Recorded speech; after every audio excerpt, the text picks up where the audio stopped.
Guys, Rick here at Hale Field Farm. Today let's talk about ways you can save money on chicken feed.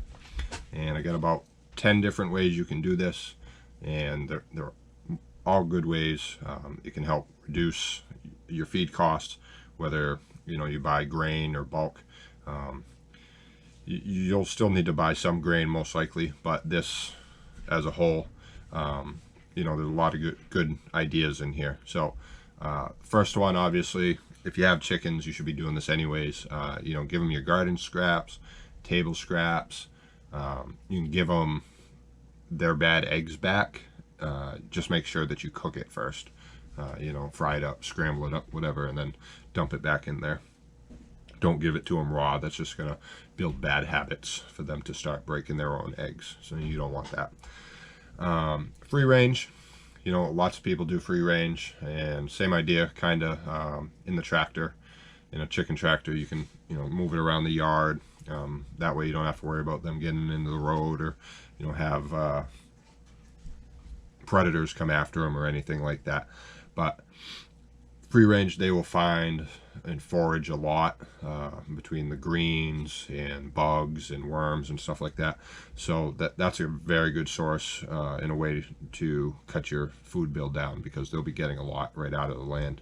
So you can ferment the feed, and this is really great, and it's really simple to do. You put in feed into a bucket, maybe about a third full, and then fill it with water and leave that water about 2 inches above the feed level, and you just let it soak for about 2 days ish, and it'll have like a fruity kind of smell to it when it's ready, and then you just feed that out. So, and what's so great about it is they eat less of it because it's expanded, so it's taking up less or more room in their stomach, so they eat less.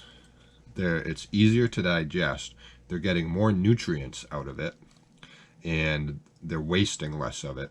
Okay, because it's not like a scratch or a grain where they're just spreading it everywhere. It's more clumpy, and they're eating it. So, and they'll lay healthier eggs and produce more eggs. So if you have some chickens that maybe aren't producing up to par, that's a great option, and that will help them along, and you'll get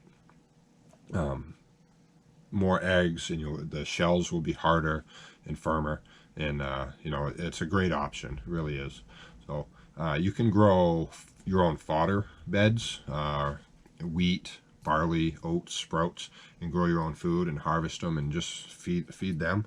Basically, you just have a little garden just for your chickens. You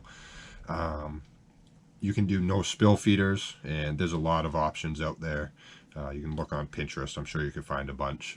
But basically, what we're going to do is we're going to just use PVC pipe, a couple feet tall.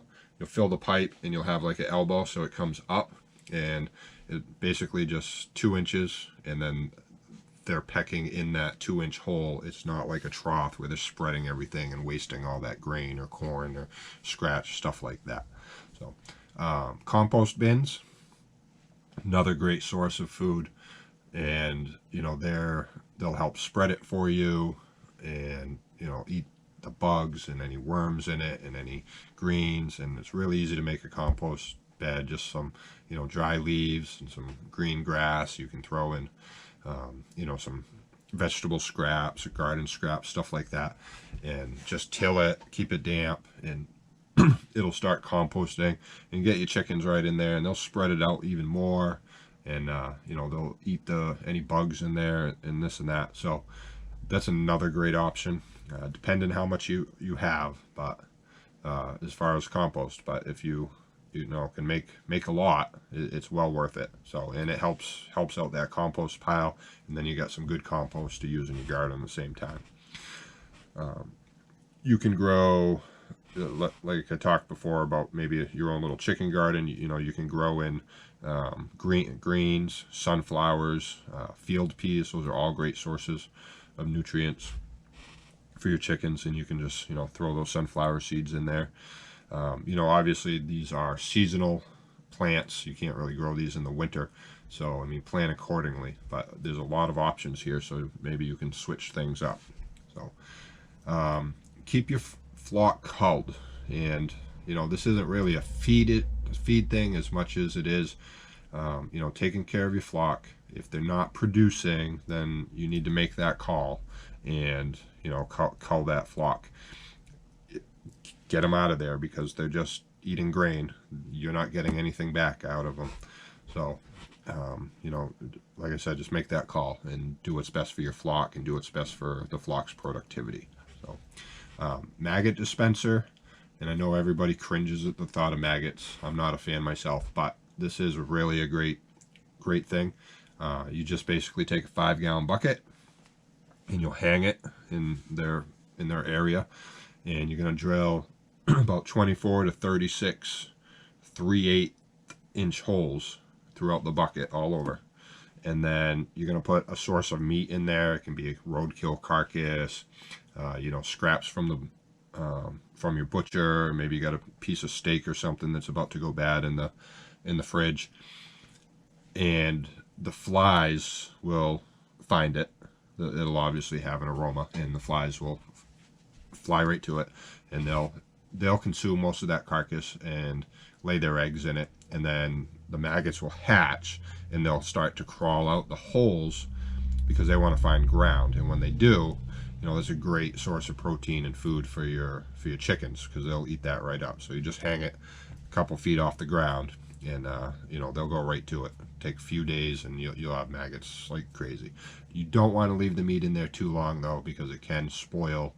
And you also do not want to use chicken from your flock in that bucket. You want to find another source of meat or carcass. Okay, using the chickens in that flock can promote disease from the maggots and stuff, and you don't want to do that to your flock. You could do a cover crop over your garden, and plant early spring, and you can do yellow mustard, red clover, alfalfa, some cold hardy peas. A lot of options. There's a lot more options that you could do. And what's really great is you're feeding your chickens with this, but you're also enriching your soil for your garden. So you plant these early spring, and then you let your chickens at it at about 2 weeks out before you're ready to plant your garden. They're going to tear through it. They're going to eat it up. They're going to till that soil. They're going to fertilize that soil while they're doing it. So they're eating, your soil's enriched, they're tilling it, and then you're ready to plant your garden in, really good hardy soil. And that's great. Like, you can't get better than that. You're feeding your chickens, and your soil is fantastic, and that's just that's a twofer right there. So you can also do fruit trees. You get a lot of drops off fruit trees. Maybe you have more fruit trees than you can eat.